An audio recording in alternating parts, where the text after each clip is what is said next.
3 अप्रैल के दिन आखिर क्या हुआ था, नक्सली और जब जवानों के बीच मुठभेड़ हो रही थी उस दिन क्या हुआ था, ये हमें भीमा बता रहे थे। दरअसल भीमा इस गांव में, टेकलागुड़म गांव में शिक्षा दूत के तौर पे काम करते हैं। को आप इन गांवों का, इन बीहड़ इलाकों का शिक्षक कह सकते हैं, क्योंकि यहाँ पर आम शिक्षकों का पहुँचना काफ़ी मुश्किल होता है। भीमा, क्या हुआ था उस दिन? सर, यहाँ पे 6 बजे जवान पहुँचे हैं। 6 बजे जवान जैसे टेकलगुड़ा पहुँचे और जोनागुड़ा सीधा चले गए। जोनागुड़ा जाने के बाद वहाँ से रिटर्न आए, एक पहाड़ी मिला। पहाड़ी पर क्या हुआ, 11-12 बजे रहा था, वह धूप लग रहा था उस टाइम। हाँ। तो धूप के चलते क्या आराम करने के लिए पहाड़ी चढ़े। ठीक है। पहाड़ी चढ़ के मतलब भोजन कर रहे थे उन जमा होके। हाँ। भोजन कुछ उनका आराम चल रहा था। उस टाइम नक्सली गए। हाँ। जैसे इनको खबर मिला होगा वहाँ पहुँचे, तो उसके बाद फायरिंग चालू हुआ। अच्छा जी। आप लोग कहाँ थे? उस समय हम लोग गांव में ही थे। ये लेकिन जो बात आ रही थी कि ऐसा बताया जा रहा था कि नक्सलियों ने पहली गांव खाली करा दिया था। नहीं कराया गया सर पहले। अच्छा, आप लोग गांव में ही थे? जी। जब गोलियों की आवाज़ आई तो आप लोग फिर भाग करके गांव से बाहर भाग गए। कहाँ भागे आप लोग? पुअर्ती की ओर। पुअर्ती। दरअसल मैं आपको बता दूं कि इस वक्त हम लोग भी पुअर्ती के रास्ते में हैं और पुअर्ती नक्सलियों की राजधानी कहा जाता है। ये पुअर्ती गांव हिड़मा का गांव है। हिड़मा वही नक्सली नेता है जो नक्सलियों की सबसे खतरनाक बटालियन नंबर 1 को लीड करता है। तो इस वक्त हम उस पुअर्ती गांव की ओर ही जा रहे हैं भीमा के साथ। भीमा, तो आप लोग सब गांव भाग गए? जी। ना, यही रास्ता है भीमा? जी जी, रास्ता यही है पुअर्ती आने का? जी। तो आप वैसे ये भी देखें कि ये रास्ता कितना मुश्किल है। इसका कारण ये है कि पिछले लगभग 15 सालों से नक्सलियों ने इस पूरे इलाके को, जो भारत देश है, मैं पूरे भारत देश की बात करूंगा, इस पूरे देश से अलग काट दिया है। देश दुनिया से इसे काट कर अलग कर दिया है। अब ये पूरा इलाका जो है वो नक्सलियों के आधिपत्य का इलाका है। यहाँ पर इसलिए आपको किसी तरह की सड़क नहीं मिलेगी। ये पतली पगडंडियाँ हैं जिनके सहारे हम जा रहे हैं। भीमा, आप लोग गए फिर? ये देखिए, यहाँ ये बड़ी समस्याएं हैं। आपकी अगर गाड़ी बंद हो जाती है, गाड़ी ख़राब हो जाती है, तो आप बहुत ही परेशान होंगे, क्योंकि आसपास किसी भी तरह गैरेज है क्या? नहीं है सर, यहाँ नहीं है गैरेज। अगर गाड़ी पंचर होगी तो क्या करेंगे भीमा? पंचर हो गई तो अपन खुद बना लेते हैं, चक्का निकाल। अच्छा, आप लोग बना देते हैं। लेकिन अगर गाड़ी ख़राब हो गई तब? तो गाड़ी ख़राब होगी तो कहीं ट्रैक्टर में डाल के लेके जाना पड़ता है। अच्छा, और कितना दूर जाना पड़ेगा? 40-45 किलोमीटर। मतलब अगर गाड़ी ख़राब हुई तो फंस गए हम, ये मान के चलें? जी जी। ठीक है, मतलब हम दुआ करें कि गाड़ी ख़राब ना हो जाए।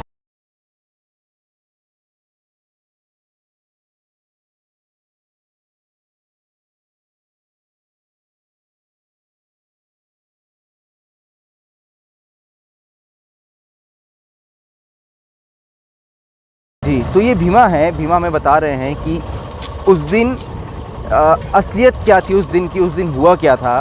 और भीमा हमें इस वक्त पुअर्ती गांव लेकर जा रहे हैं। पुअर्ती गांव में आम तौर पर ना पुलिस पहुंच पाती है, ना प्रशासन, और पत्रकार भी इन गाँवों में बहुत कम पहुंच पाते हैं। शायद हम उन गिने चुने पत्रकारों में से हैं जो पुअर्ती गांव तक पहुंच रहे हैं, क्योंकि ये नक्सलियों का सबसे मजबूत गढ़ माना जाता है।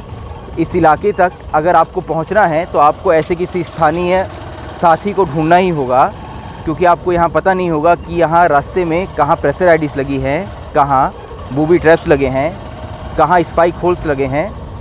और अगर आपके साथ कोई स्थानीय साथी नहीं है तो यकीन मानिए यहाँ मौत आपकी निश्चित है। यहाँ रुकना है जी। ये कौन सा गाँव है? पुअर्ती खेत। ये पुअर्ती का खेत है। अच्छा, तो यहाँ भी फोर्स आई थी उस दिन? आई थी सर, यहाँ भी फोर्स आई थी। तो हमको यहाँ रुकना होगा? गांव जाएंगे, मतलब कि एक जन मिला है सर, इससे बात कर लेते हैं। अच्छा, इससे बात? गांव वाला। अच्छा, ये गांव वाला है। मतलब पहले पूछ लें, तो पहले पूछ लें इनसे अपन कि जाना है कि नहीं। ठीक है। तो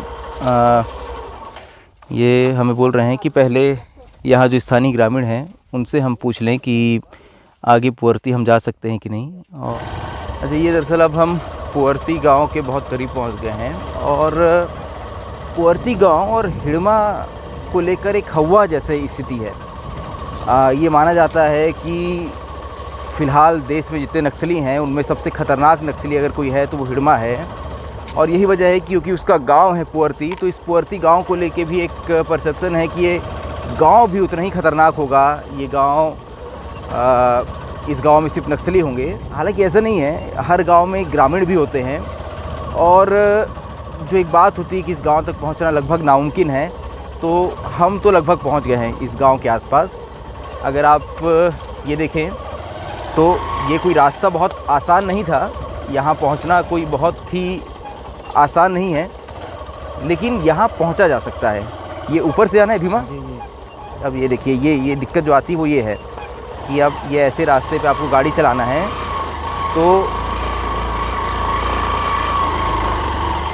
नक्सलियों के लैंडमाइन की चपेट में आप आए ना आए, लेकिन हाँ बाइक के एक्सीडेंट से ज़रूर आप घायल हो सकते हैं।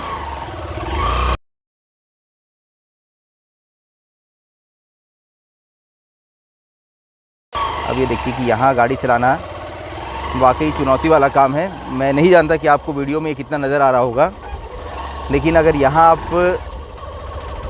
गाड़ी से गिरते हैं, आपका बैलेंस अगर ख़राब होता है तो आप बहुत बुरी तरीके से घायल हो सकते हैं। तो ऐसे इलाकों में पहुँचने की ये सबसे बड़ी समस्या है।